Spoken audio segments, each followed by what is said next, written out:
The Duke coldly declared, "This marriage is just business," until a scandalous rejection transformed Lady Evelyn from society's perfect bride into a woman who dared to chart her own course.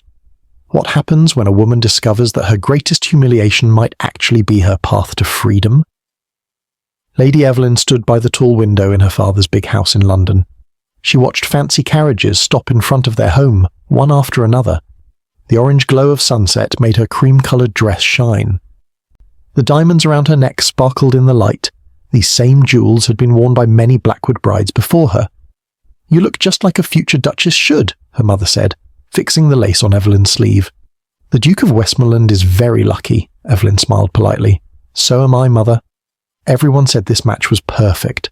The Duke was handsome, rich, and came from an old family. He had picked Evelyn after meeting her just once. They had only talked a few times, and always very properly, but people said they were in love. Evelyn knew better. This was just two families joining together. Nothing more. She walked down the wide stairs to greet the guests who had come for her engagement ball. She heard whispers as she passed. "Best match of the year. They fit together perfectly. They will go far in society." Evelyn moved through the crowded rooms with grace she had practiced for years. She smiled at everyone who said nice things about her engagement. She danced without a single mistake with the Duke. When he held her hand, his touch was proper but cold. His smile seemed right but didn't reach his eyes. He said all the correct things.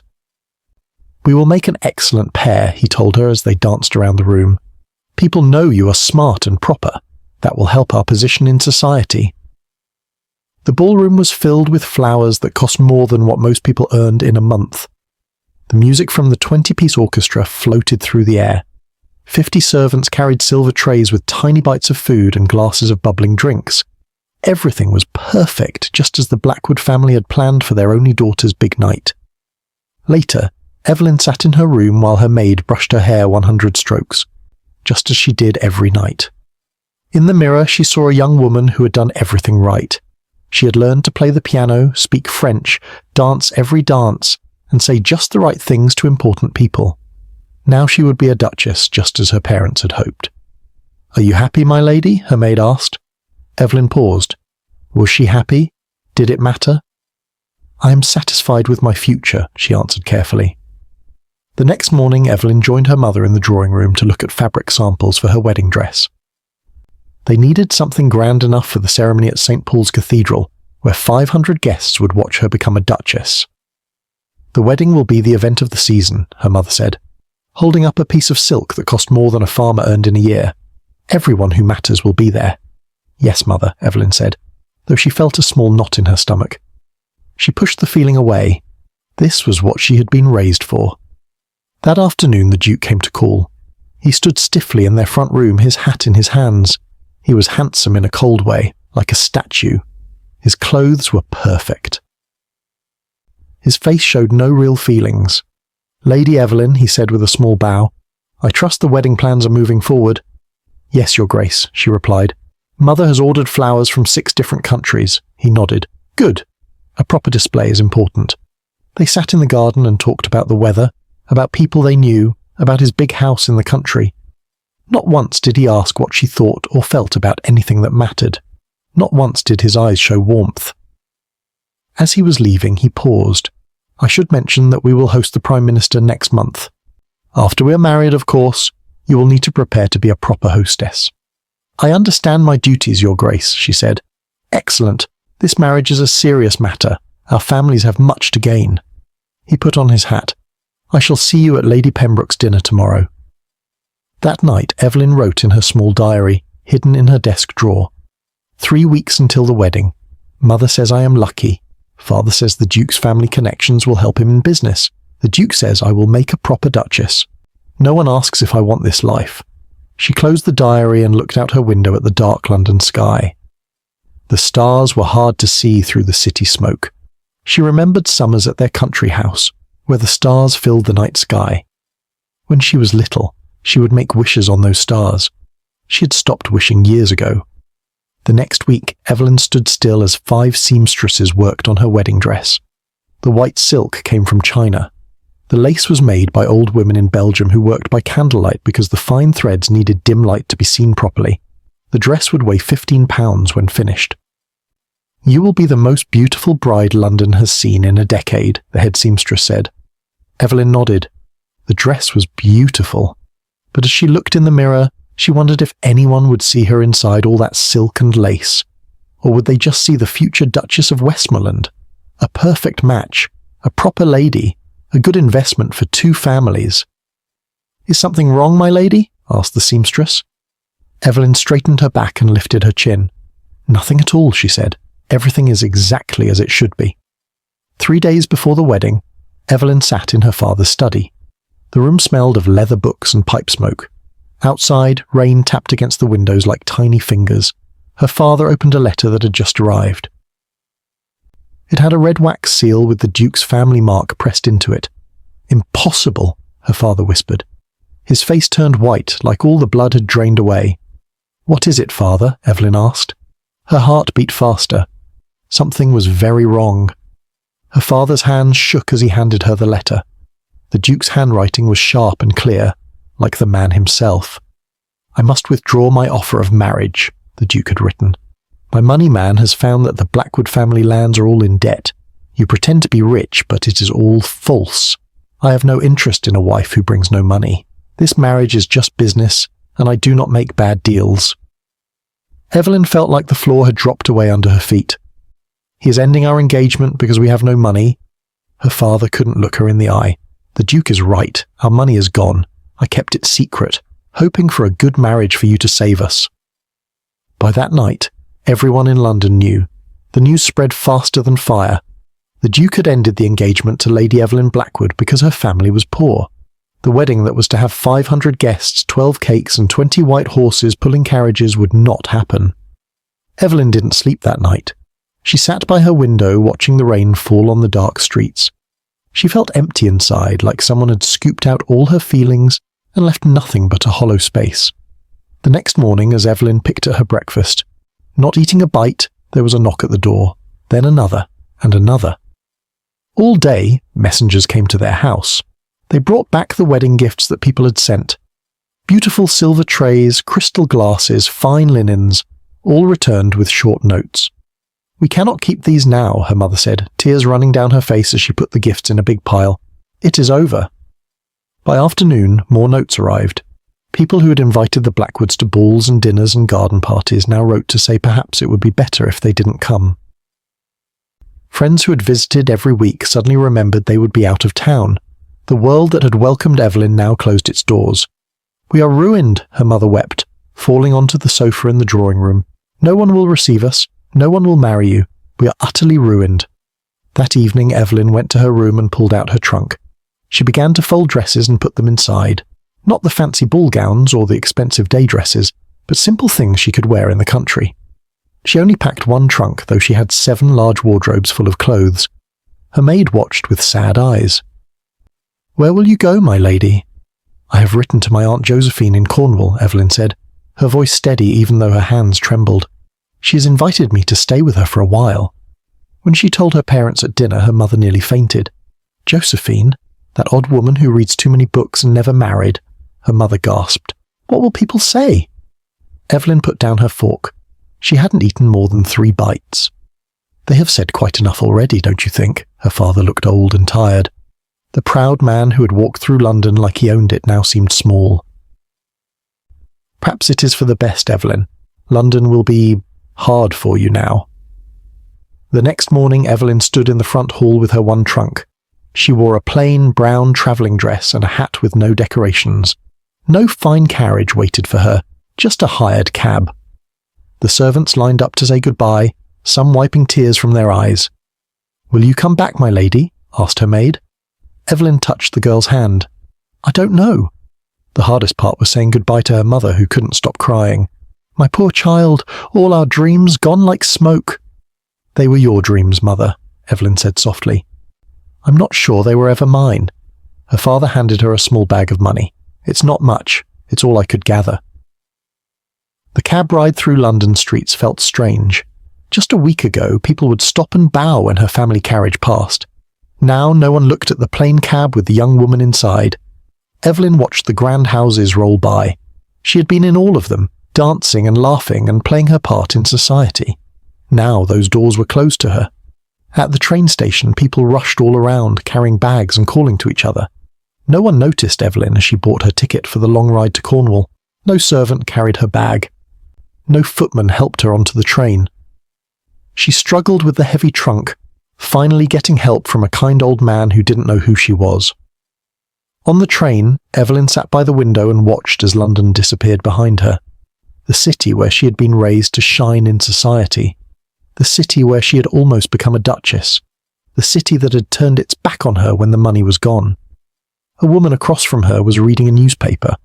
On the front page, Evelyn saw the headline, "Duke of Westmoreland breaks engagement. Blackwood family fortune lost." Under it was a drawing of the Duke looking proud and strong. Evelyn turned away and looked out at the green fields passing by. Tears filled her eyes, but she would not let them fall. Not here, not where anyone could see. She had been raised to always look perfect, to never show weakness. That, at least, she could still do. As the train rocked and clattered toward Cornwall, toward Aunt Josephine and a future Evelyn could not imagine, she made herself a promise. She would never again let her value be set by what others thought of her. She would never again try to be what someone else wanted. "This is not the end," she whispered to her reflection in the train window. "This is just the beginning of something new." The train finally stopped after 8 long hours. Evelyn stepped onto a small platform in a tiny village by the sea. The air smelled of salt and fish and something wild she couldn't name. It was so different from London's smoke and perfume. The wind pulled at her hair and made her eyes water, or perhaps those were tears she still wouldn't let fall. A short, round man with a cart waited nearby. "Lady Evelyn," he called. "I'm Tom. Miss Josephine sent me to fetch you." The cart bumped along narrow roads for 3 miles. No fine carriage with springs to make the ride smooth. No matched horses with shiny coats. Just an old brown horse and wooden wheels that hit every stone. "Miss Josephine's place is up there," Tom said, pointing to a stone cottage that sat alone on a cliff. "Bit out of the way, but she likes it that way." The cottage had 4 chimneys and windows that looked out to sea instead of toward the village. A small garden grew wild around it. Not neat rows like London gardens, but plants that seemed to dance in the wind. As the cart stopped, the front door opened. Aunt Josephine stood there, tall and straight despite being 65 years old. Her grey hair was pulled back in a simple knot, not the fancy styles that London ladies wore. She didn't rush to greet Evelyn or make a fuss. She just nodded as if Evelyn had been expected all along. "So London has shown its true colours," she said when Evelyn reached the door. "Come in, there's tea brewing." The cottage was nothing like the Blackwood house in London. Books were stacked everywhere, on tables, chairs, and even the floor. Papers covered with drawings of plants and sea creatures were pinned to the walls. Strange things in glass jars lined the shelves. It smelled of herbs and ink and old paper. "Your room is up the stairs, first door," Josephine said. "Wash up and come down for tea. You look half dead." Evelyn's room was small but clean, with a narrow bed and a desk by the window. The window looked out at the sea, wild and grey under the cloudy sky. Evelyn could hear the waves crashing against the rocks below. She stood for a long time, just watching the endless movement of the water. That night she barely touched her food.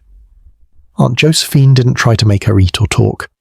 They sat in silence as the wind pushed against the cottage walls and rain began to fall. "London thinks this is the end of the world for you," Josephine finally said. "Is it?" Evelyn looked down at her hands. They were still soft and white, the hands of a lady who had never done real work. "I don't know what world I'm in anymore." For the first 3 days, Evelyn barely left her room. She slept fitfully, waking to stare out at the sea for hours. She didn't cry, she didn't rage. She just felt empty, like a shell washed up on the beach with nothing living inside. On the 4th day, she found a stack of papers and a pen on her desk. She began to write angry letters to the Duke. Page after page of hurt and rage poured out of her. When she finished each letter, she would read it once and then hold it to the candle flame, watching the paper curl and blacken and finally turn to ash in the small dish on her desk. "Dear Duke," she wrote on the 5th day, "you said our marriage was just business. You were right. But I wonder if you know how much you freed me when you broke our engagement. I wonder if you know that I never loved you. I wonder if you know how to love at all." She burned that letter too, watching the words disappear into smoke. Aunt Josephine left trays of food outside Evelyn's door. Sometimes Evelyn ate a few bites, mostly she didn't. She lost weight. Her dresses hung loose on her frame.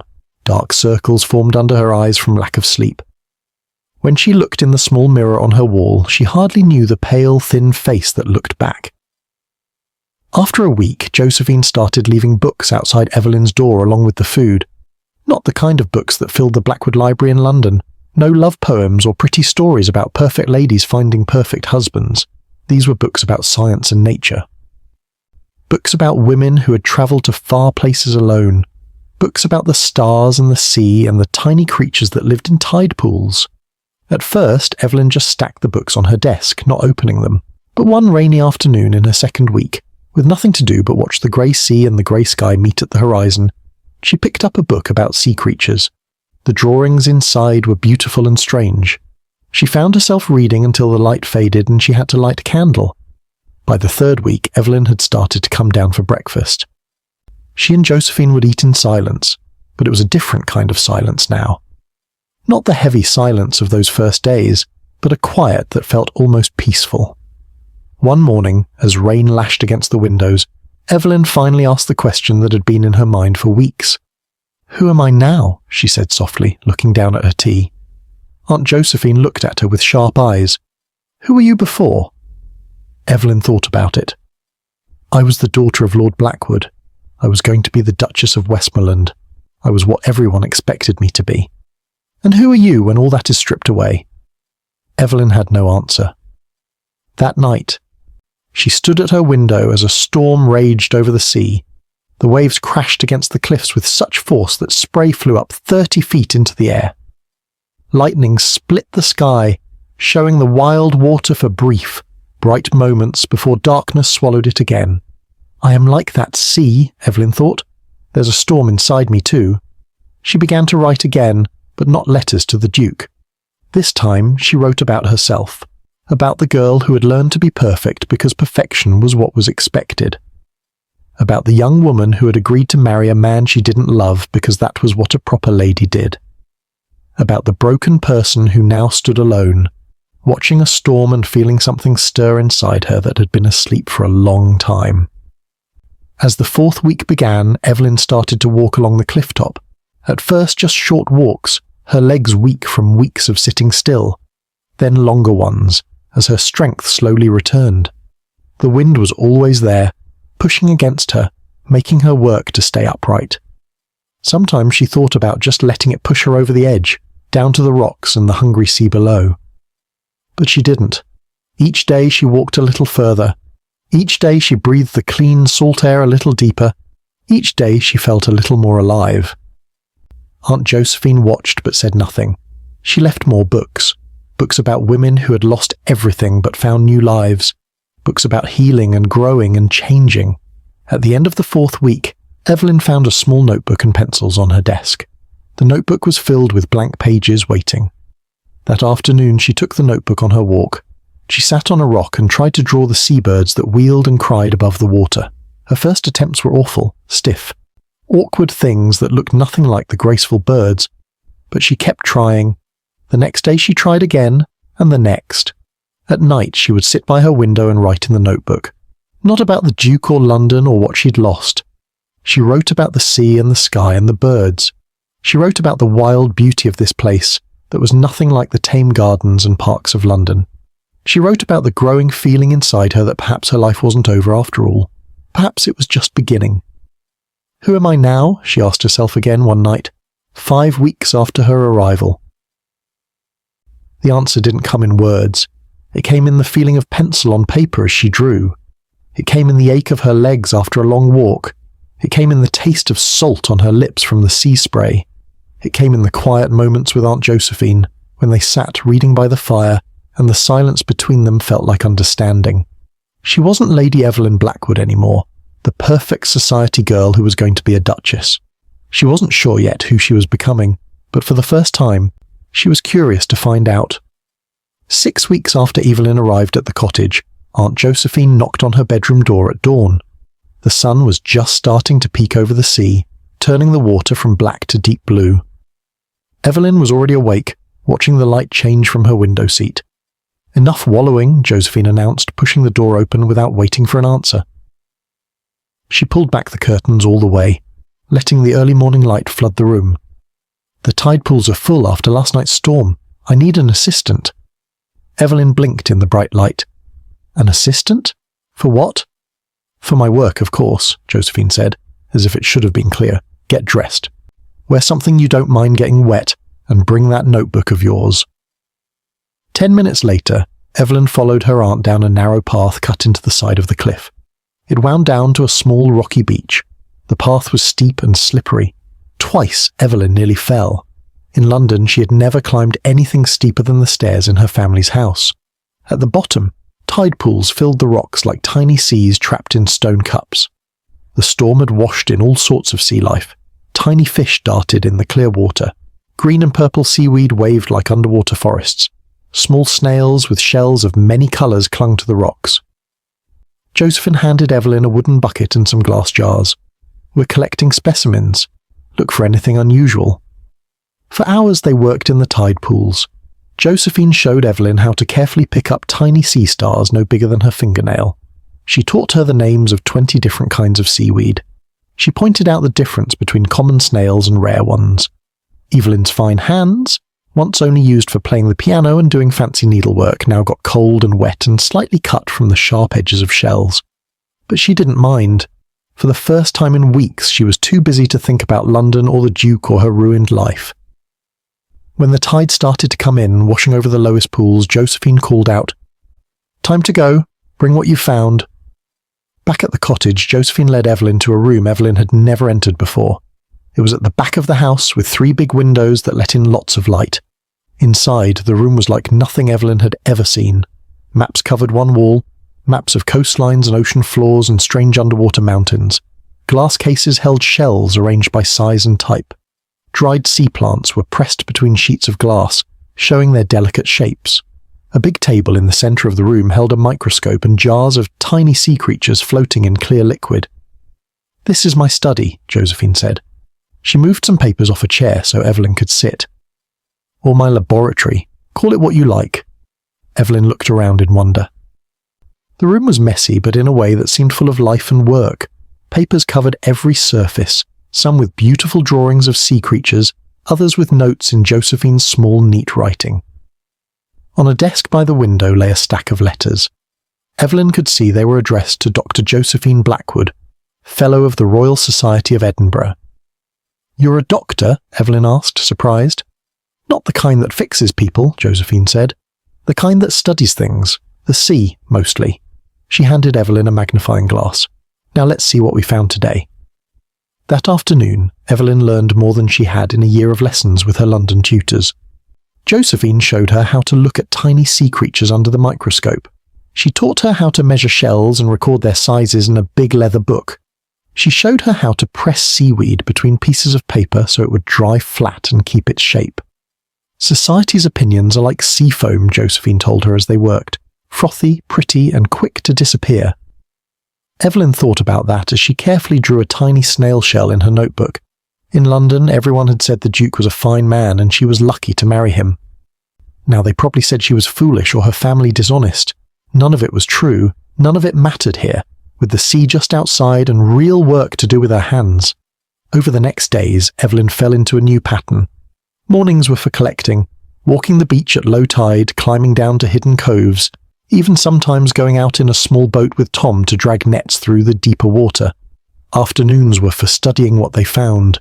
Evenings were for reading the books Josephine gave her and writing in her notebook. Evelyn's body changed. Her soft hands grew calluses from rowing the boat and climbing rocks. Her skin turned brown from the sun. Her arms grew stronger. She slept deeply at night, tired from real work instead of the fake tiredness that came from dancing at balls until dawn. Her mind changed too. She learned to look closely at things, to see details she would have missed before. She learned to ask questions and find her own answers.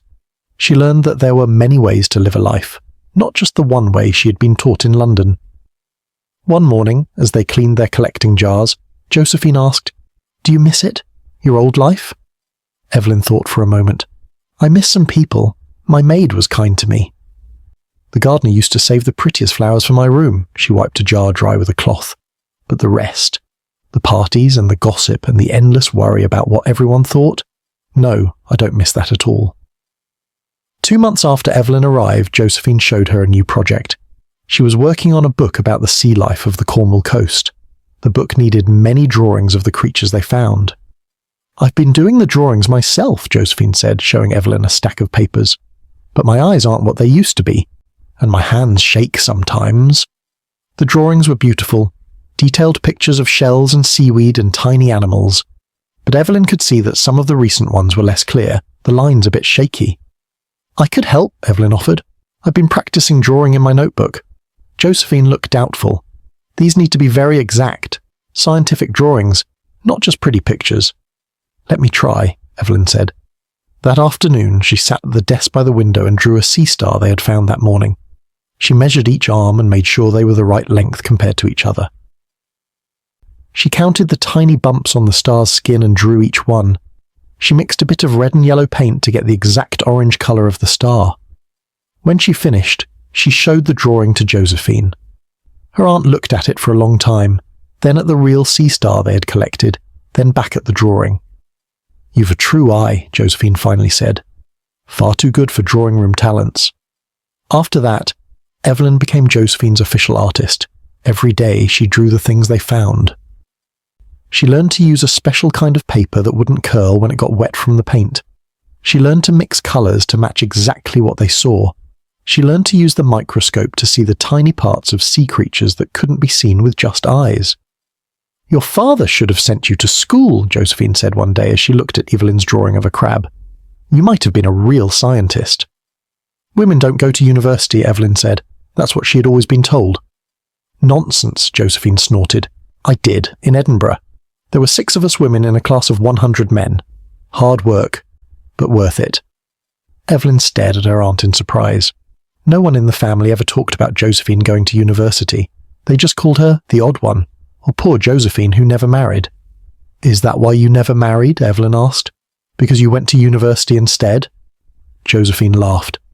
"I never married because I never met a man who was as interesting as my work.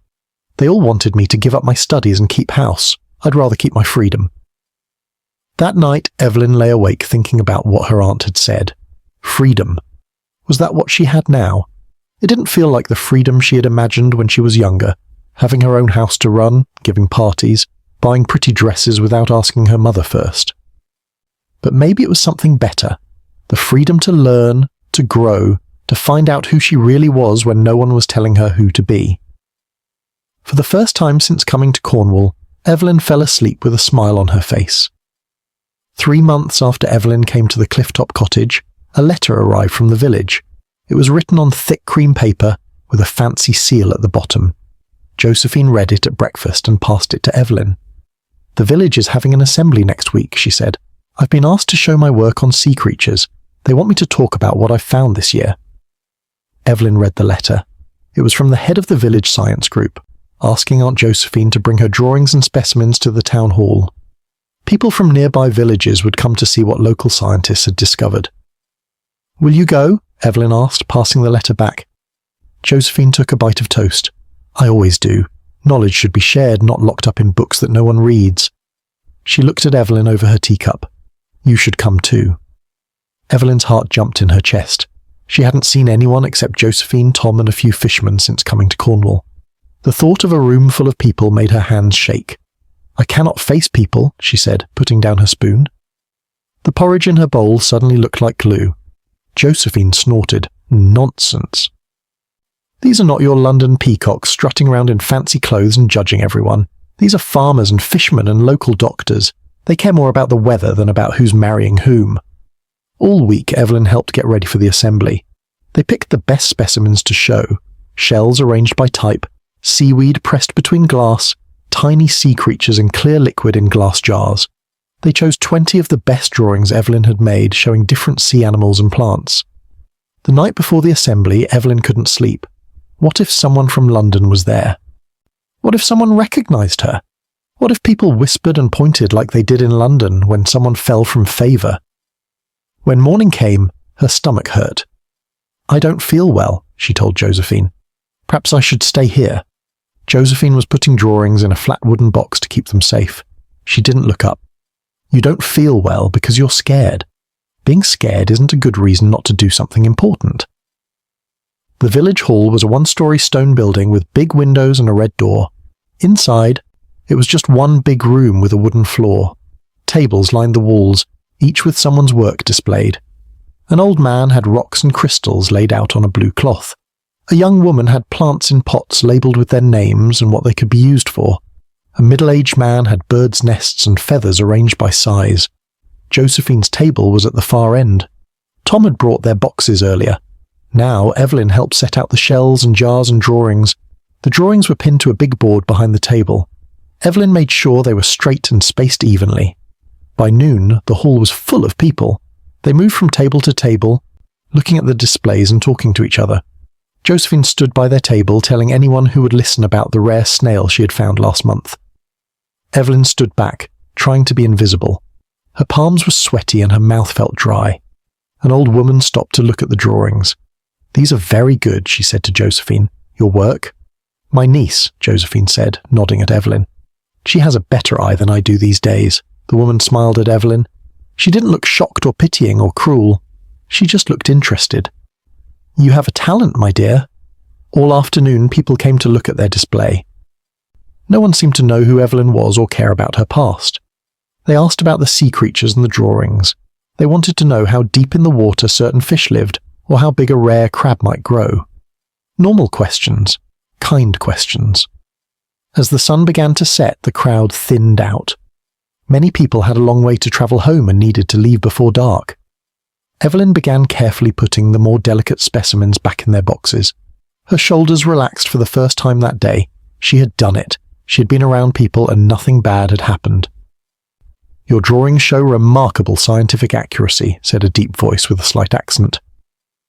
Evelyn looked up. A man stood on the other side of the table looking at the drawing board. He was tall, with dark hair and eyes that seemed to notice everything. His clothes were well made but not showy, like he cared about being neat but not about being fashionable. He wasn't from the village. Evelyn would have seen him before. "Thank you," she said quietly, not meeting his eyes. She still wasn't used to talking to strangers. "Professor Alessandro Rossi," he said with a small bow, "visiting from Florence University." A professor? From Italy? What was he doing in their tiny village? Evelyn's heart beat faster. She wasn't ready to talk to someone educated, someone who might know about London and its gossip. "The illustrations are my aunt's work," she said, hoping he would go talk to Josephine and leave her alone. The man smiled. "These three," he said, pointing to drawings of a sea star, a shell, and a type of seaweed. "They show a different hand, equally skilled but distinct." Evelyn stared at him in surprise. The three drawings he pointed to were indeed hers. The others were Josephine's. How could he tell the difference when they had used the same paper, the same paints, the same careful style? "You have an eye for detail," she said. "As do you," he replied. "These show someone who really looks at what they're drawing, not just the whole creature, but each tiny part of it." Josephine came over just then, carrying a cup of tea. "Ah, Professor Rossi," she said. "I see you've met my niece, Lady Evelyn Blackwood." Evelyn tensed at the sound of her full name and title. Would his face change now? Would he look at her differently? The professor bowed again. "A pleasure, Lady Evelyn. Your aunt's work has been known to me for some time. Her papers on tide pool ecosystems are quite respected in Italy." He didn't react to her name at all. Either he didn't know about the scandal in London, or he didn't care. He just kept talking about science as if that was the only thing that mattered. For the next hour, as they packed up their display, Professor Rossi helped. He asked questions about their work, not simple questions, but ones that showed he really understood what they were studying. He told them about his own work studying rocks and fossils along the coast. "I'm staying at the village inn for the next month," he said as they loaded the last box onto Tom's cart. "Perhaps I might visit your laboratory. I would be very interested to see more of your specimens." Josephine nodded. "Come for tea tomorrow. Bring those fossil samples you mentioned." As they rode home in the cart, the stars came out overhead. Evelyn looked up at them, bright points in the dark sky. For the first time in months she had met someone new and it had gone well. For the first time, Someone had seen her work and valued it, not for who she was, but for what she could do. "Your professor seems interesting," she said to Josephine. "Not my professor," Josephine said with a smile. "Just a fellow scientist. And yes, he's one of the few men I've met who cares more about what's in a person's mind than what their title is or how they look." Evelyn thought about that as they bumped along the dark road. She had spent her whole life around people who cared only about titles and appearance and money. What would it be like to be around someone who valued different things? That night she wrote in her notebook for the first time in weeks. "Today I met someone who saw me, really saw me, for what I can do, not for who I'm supposed to be. I think perhaps there is a whole world of such people out there, if only I can find them." Professor Rossi came to tea the next day, just as he said he would. He brought a wooden box filled with fossils, stones with the shapes of ancient sea creatures pressed into them. Some looked like shells, others looked like strange fish with many legs. One even looked like a tree, but Rossi explained it was actually an animal that lived on the seafloor long ago. Evelyn found herself drawn to the fossils. She ran her fingers over their rough surfaces, feeling the shapes of creatures that had lived millions of years ago. "It's like touching time itself," she said softly. The professor smiled. "Exactly so, Lady Evelyn. That is precisely how I feel when I find a new specimen." Over the next week, Professor Rossi visited the cottage 3 times. He and Josephine talked for hours about science and nature. Evelyn mostly listened, soaking up their words like a dry sponge in water. Sometimes they used words she didn't know, but she wrote them down in her notebook to look up later. On his 4th visit, Rossi brought a book written in Italian. "I mentioned your interest in sea stars to a colleague in Naples," he told Evelyn. "He sent this. It has some very fine drawings that might interest you." The book was beautiful, with colour plates showing different kinds of sea stars from around the world. Evelyn couldn't read the Italian words, but she could understand the pictures. "Thank you," she said, surprised that he had thought of her. "But I can't read Italian." "Perhaps I could translate some parts for you," he offered, "or better yet, teach you a few Italian words. It's not so different from French, which I assume you learned in London." Evelyn nodded. She had learned French, along with dancing and music and all the other things a proper young lady needed to know. But she had never really used French except to say polite things at parties. The next day, Josephine announced she needed to collect samples from a cove 2 miles down the coast. "It's a difficult climb," she told Evelyn. "My old knees aren't what they used to be." "Perhaps Professor Rossi might accompany you instead." Before Evelyn could object, Josephine had sent a note to the village inn where Rossi was staying. By noon, he was at their door, dressed for hiking with sturdy boots and a canvas bag for specimens. The path along the cliff top was narrow in places. Sometimes Rossi had to walk behind Evelyn, sometimes beside her when the path widened. At first she felt stiff and awkward, not sure what to say, but soon they were talking about the plants they passed and the birds overhead. "In my country," he said, as they stood on a high point looking out at the blue sea, "there is a tradition of natural philosophers taking the grand tour to expand their understanding. We travel to see new places, new plants, new animals. It helps us see the world in new ways." "Does your aunt ever travel?" he asked. Evelyn shook her head. "Aunt Josephine travels through her specimens and correspondence. She has friends who send her things from all over the world." "And you?" he asked. "Where do you wish to travel, Lady Evelyn?" No one had asked her that before, in London. Young ladies didn't travel except to visit relatives or take the waters at Bath when they were ill. Once they were married, they went where their husbands went. "I once thought only of travelling the ballrooms of London society," she said slowly. "Now I find myself curious about everything beyond." When they reached the cove, they spent hours collecting shells and seaweed and small sea creatures in the tide pools. Rossi showed her how to look under rocks to find shy animals hiding there. He knew the Latin names of everything they found, and he taught some of them to Evelyn. It began to rain as they were finishing. Not the gentle rain that often fell in Cornwall, but a sudden, heavy downpour that soaked them in minutes. They ran to a small cave in the cliff face to get out of the worst of it. The cave was just 10 feet deep and 6 feet high. They had to sit close together on a rocky ledge, their collecting bags between their feet. Evelyn could smell the clean scent of rain on stone, and underneath it something else. A spicy, warm smell that must be the professor himself. "This reminds me of home," he said, looking out at the rain. In Florence, the summer storms come quickly and leave just as fast. Tell me about Florence, Evelyn said. She was suddenly hungry to hear about places she'd never seen. For the next hour, as the rain poured down outside their little shelter, Professor Rossi told her about his home. He described buildings older than any in London, with beautiful paintings on the walls and ceilings. He talked about the River Arno that ran through the city, and the bridges that crossed it. He told her about the markets where people sold fruit she'd never tasted, and spices she'd never smelled. It sounds wonderful, Evelyn said when he finished. The rain had stopped, but neither of them moved to leave the cave. It is, he said, but it's also just a place, like any other. What makes a place special is what you do there, and who you share it with. On the walk back to the cottage, they took a longer route that passed by the ruins of an old church. Only the stone walls remained, and part of the bell tower. Wild roses grew over the fallen stones, their pink flowers bright against the grey rock. They sat on a low wall to rest. The stones were still warm from the sun that had come out after the rain. Water dripped from leaves overhead, making little spots on the ground. My grandfather was a stone mason, Rossi said, running his hand over the smooth stone they sat on. He taught me to see the beauty in simple things, a well-cut stone, a straight line, a strong arch. My grandfather was a duke, Evelyn said. He taught me that appearances matter more than anything else. Rossi looked at her with his dark, serious eyes. And what do you believe now? Evelyn thought about London, about the Duke, about the life she'd almost had. Then she thought about these past months in Cornwall, the joy of discovering something new in a tide pool, the feeling of drawing something exactly as it was, the quiet talks with Aunt Josephine. I believe I had to lose everything to find what really matters, she said. The next week passed in a blur of outings. Rossi took Evelyn and Josephine to see a special kind of rock formation down the coast.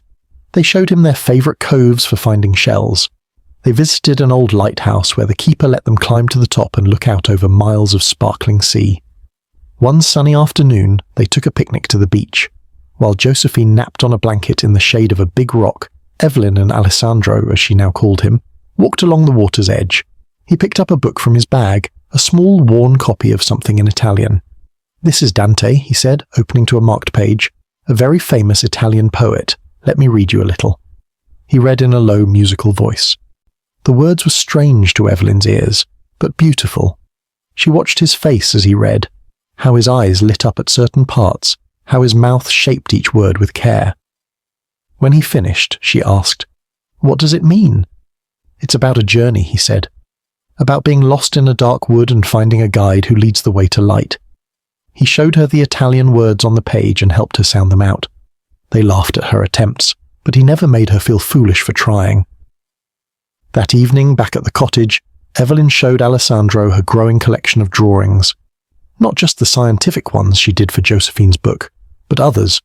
Quick sketches of birds in flight, the village seen from the cliff top. Tom's old horse pulling the cart. "These are very good," Alessandro said, looking through the pages. "You have a gift for seeing what others miss." "Aunt Josephine taught me to really look at things," Evelyn said. "And I think perhaps you were always able to see," he replied. "You just needed someone to value what you saw."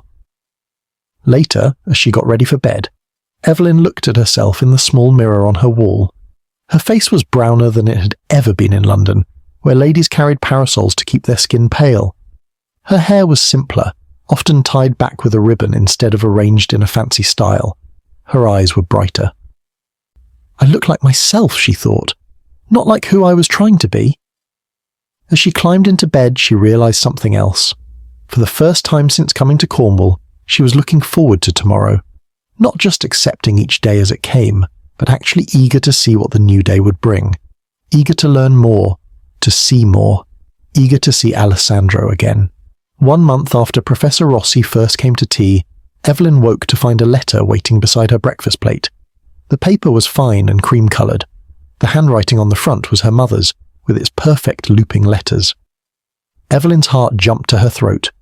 "Are you going to open it, or just stare at it all day?" Aunt Josephine asked, buttering her toast. Evelyn broke the seal and unfolded the letter. As she read, her hands began to shake. "The Duke of Westmoreland is engaged to be married," she said, her voice hardly more than a whisper. To Miss Caroline Watson of New York. She's the daughter of a very rich railroad man." "Ah," Josephine nodded. "An American heiress to save his estates. How very modern of him." Evelyn kept reading. "Mother says I should come back to London right away. She says now that the Duke is settled, people won't talk about me so much. She says I should come home so they can find me another match before I'm forgotten entirely." Josephine put down her knife. "And will you go?" The old Evelyn, the one who lived in London and did what was expected, would have said yes right away. She would have packed her trunk that very day and taken the next train to London. She would have put on a brave face and let her parents parade her at smaller parties until someone else agreed to marry her. But she wasn't that Evelyn anymore. "I shall not go," she said, folding the letter and putting it back in its envelope. "Why?" Josephine asked, though her eyes twinkled like she already knew the answer. "To avoid him?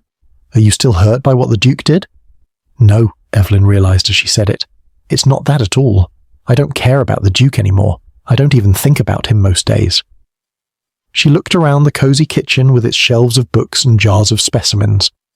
"I'm not going because London holds nothing I want anymore." Later that morning, as they worked in Josephine's study sorting shells by type, there was a knock at the door. Tom's voice floated up from the front hall, and then another voice, deeper with that slight accent that Evelyn had come to know so well. Alessandro came into the study, his hat in his hands. His face looked serious, not smiling as it usually did. "I have news," he said after greeting them both. "I've had a letter from Florence. I've been invited to lead an expedition to document Mediterranean marine life. It's a great honor." "Congratulations," Josephine said. "When do you leave?" "In a fortnight," he said. "The university is sending a ship and we will be at sea for 6 months, stopping at many places along the coast." Evelyn felt a sharp pain in her chest. She had known Alessandro wouldn't stay in their little village forever. He was a professor, a scientist with important work to do. But somehow she had pushed that thought away, living only in each day as it came. "That's wonderful news," she made herself say. "What an adventure you'll have." Alessandro looked at her, his dark eyes serious. "I have a proposal," he said carefully. "Not of the kind you once expected in London, but perhaps more honest." He set his hat down on the table and took a step closer to her. "I need a scientific illustrator for the expedition, someone who can draw exactly what we find. The university will provide funding for a suitable companion." He hesitated, his eyes never leaving her face. This would not be a conventional life. Evelyn's heart beat so fast she thought it might fly out of her chest. Was he really asking her to go with him? To leave England? To travel the sea? To see all those places she had only read about in books? Before she could answer, they heard the sound of carriage wheels on the gravel outside. A moment later, Tom appeared in the doorway looking uncomfortable. "There's a gentleman here to see Lady Evelyn," he said. "Says he's the Duke of Westmoreland." Evelyn froze. The Duke? Here? It wasn't possible, and yet when she went to the window, there he was, tall and handsome in his expensive travelling clothes, looking around at the cottage garden with a slight frown, as if the wild roses and herbs offended him. "I should leave," Alessandro said quietly. "No," Evelyn said, finding her voice. "Please stay." She went to the front door and opened it before Tom could do it for her. The Duke stood there, hat in hand, looking exactly as she remembered. Perfect clothes, perfect posture, perfect empty smile. "Lady Evelyn," he said with a small bow, "how rustic you look." It was true. Her dress was simple wool, not silk. Her hair was tied back with a ribbon, not arranged in curls. Her skin was brown from the sun. Her hands were no longer soft and white. "What are you doing here, Your Grace?" she asked. She was surprised to find her voice steady. Once, the sight of him would have made her tremble. Now she just felt calm, like the sea on a still day. "I've come to rectify a misunderstanding," he announced, stepping into the hall without being invited. He looked around at the books and specimens with clear distaste. "My solicitor has discovered that your father's finances are not entirely depleted. There are still some assets that could be of value." He smoothed his gloves. "Also, the American arrangement has become complicated. Miss Watson's father is proving difficult about certain financial arrangements." Evelyn stared at him, not quite believing what she was hearing. Was he really suggesting? "I am prepared to renew my offer," he said, as if bestowing a great gift. Of course, the wedding would be smaller than originally planned, and some economies would need to be made until your father's remaining assets are properly managed. She felt Alessandro come up behind her, not touching her but close enough that she could feel his warmth.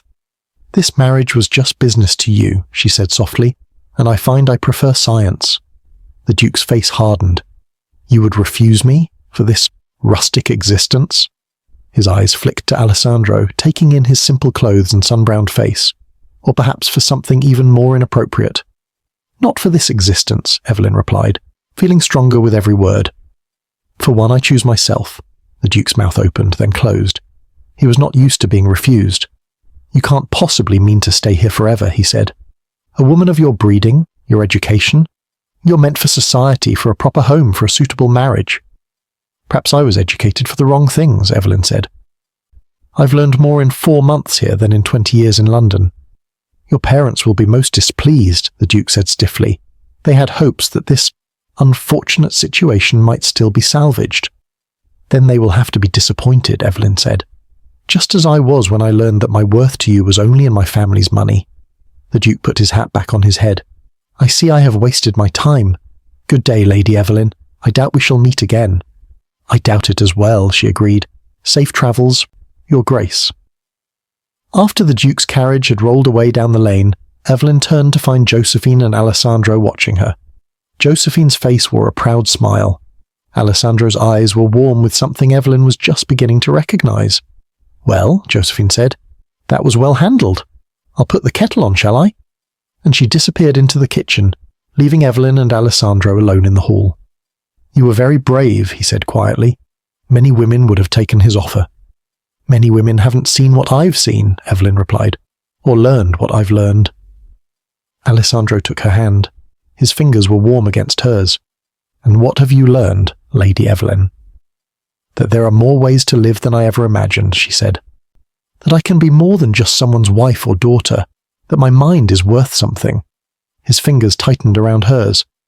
"About that proposal I mentioned," he began. Evelyn felt a smile start deep inside her and spread to her face.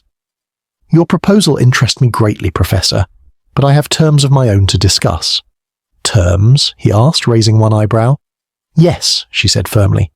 "If I am to be part of this expedition, it will be as a proper scientific illustrator, with my name on the reports along with yours. I will not be just the professor's companion. I want to be recognized for my work." Alessandro's smile matched her own. "I would expect nothing less," he said. "The university might need some convincing, but I think your drawings will speak for themselves." Later, as they sat in the garden drinking tea and planning the expedition, Evelyn thought about how different her life was now from what she had expected. 6 months ago she had been preparing to be a duchess, to run a grand house, to have a life mapped out year by year until she was old. Now she was preparing to sail the Mediterranean, to see places she'd only read about, to draw creatures no one in England had ever seen, to work alongside a man who valued her mind and her talents, not just her family name or her pretty face. The path ahead wasn't smooth or clear. There would be storms at sea, strange places, people who wouldn't understand her choices. But for the first time in her life, it was a path she had chosen for herself. The village church was small and simple, with stone walls and clear glass windows that let in the morning light. Wildflowers picked from the cliff top filled 3 clay jars at the front, not the fancy hothouse flowers that had been ordered for Evelyn's London wedding, but sweet-smelling blooms that grew freely in the salty air. Evelyn wore a dress of blue silk, not white like a traditional bride, not cream like the gown she had almost worn to marry the Duke, blue like the sea that had become her home and would soon be her path to a new life. Her only ornament was a wreath of small white flowers in her hair. Alessandro waited at the front of the church in his best suit, his eyes never leaving her as she walked down the short aisle. Aunt Josephine stood beside him, wearing a new dress of her own and a rare smile. Tom and his wife sat in the first row, along with the lighthouse keeper and a few other friends from the village. Only 10 people in all, not the 500 guests who had been invited to St. Paul's Cathedral. "You look beautiful," Alessandro whispered as Evelyn reached his side. "This is no grand cathedral," he added, looking around at the simple stone church. "Yet I find it infinitely more meaningful," Evelyn replied. The village priest, a kind old man who had known Josephine for 30 years, performed the ceremony. The words were the same ones that would have been spoken in London, but they felt different here. When Evelyn said, "I will," her voice was strong and sure. This was not a business arrangement. This was a choice made freely, with her whole heart. They exchanged simple gold rings, not family heirlooms worth a fortune, like the ruby ring the Duke had given her, but new rings they had chosen together, inscribed inside with their initials and the date. When the priest pronounced them husband and wife, Alessandro kissed her gently. Not the formal peck on the cheek that would have been proper in London, but a real kiss, warm and sweet, and full of promise. After the ceremony, they all walked to Josephine's cottage for a wedding breakfast. The table in the garden was spread with local food, fresh bread, honey from a neighbour's hives, fish caught that morning by Tom's son. They ate and talked and laughed under the open sky. "When do you leave?" the lighthouse keeper asked as he helped himself to more bread. "Tomorrow," Alessandro answered. "The ship calls at Falmouth and we join it there." "6 months at sea," Tom's wife said, shaking her head. "I'd be sick as a dog." "I may be too at first," Evelyn laughed, "but the wonders we'll see will be worth it." That afternoon, after the guests had gone, Evelyn packed her trunk for the journey. Not fine dresses and jewels as she had packed for her honeymoon with the Duke, but practical clothes, drawing supplies and books. Josephine gave her a set of special watercolours that would not run if they got damp on the ship. "I'll miss you," Evelyn said as they walked along the cliff top one last time. The sun was setting, turning the sea to gold. "Nonsense," Josephine snorted, but her eyes were suspiciously bright. "You'll be too busy discovering new things to miss an old woman like me." "I'll write to you from every port," Evelyn promised, "and send you specimens when I can." Josephine patted her hand. "I know you will, and I'll keep your drawing safe until you return to publish your book." That night, in the small room that had been hers since coming to Cornwall, Evelyn stood at the window and looked out at the moonlit sea. Tomorrow she would begin a journey she could never have imagined 6 months ago. She felt both excited and a little afraid. A soft knock came at her door and Alessandro entered. He came to stand beside her at the window, his arm warm around her shoulders. "Having second thoughts?" he asked quietly. Evelyn shook her head. "No, just thinking about how much has changed, how much I have changed." "For the better," he said, kissing her temple. "Yes," she agreed, "for the better." 6 months later, Evelyn sat at a desk in a sun-filled apartment in Florence. The windows were open to catch the spring breeze, and the sounds of the city drifted up from the street below. Voices calling in Italian, carriage wheels on cobblestones, a distant church bell. Spread across her desk were her detailed drawings, 50 pages of careful illustrations showing fish, shells, sea plants, and strange creatures from the Mediterranean. Next to each drawing was a description in both Italian and English, written partly by Alessandro and partly by herself. At the top of the first page were both their names, side by side as equal contributors. The expedition had been everything she had hoped for and more. They had sailed to 10 different places along the coast, from Spain to Greece. At each stop, they had collected specimens, drawn what they found, and written about the different sea life in each area. Evelyn had been seasick for the first week, just as Tom's wife had predicted. But after that she had found her sea legs. She had learned to dive in shallow water to see fish swimming in their natural homes. She had learned enough Italian to talk with the fishermen who helped them find rare specimens. She had filled 15 notebooks with drawings and notes. Now back in Florence, she was preparing their work for publication. The university had been surprised at first to have a woman as part of the scientific team, but her drawings had spoken for themselves, and soon even the oldest professors had accepted her presence. Alessandro came into the room carrying their mail. "The Royal Society has accepted our paper," he announced, waving a letter, "and the university extends an invitation for you to lecture on your illustration techniques." Evelyn smiled, thinking of the young woman who had once measured success by the grandeur of her marriage prospects. That woman could never have imagined standing in front of a room of scientists, teaching them about her work. The mail also brought news from London. The Duke had indeed married his American heiress. Their wedding had been held in Westminster Abbey with 2,000 guests watching. The papers called it the social event of the year. Evelyn tried to imagine herself there, in a massive white dress, saying vows to a man who saw her as a business arrangement.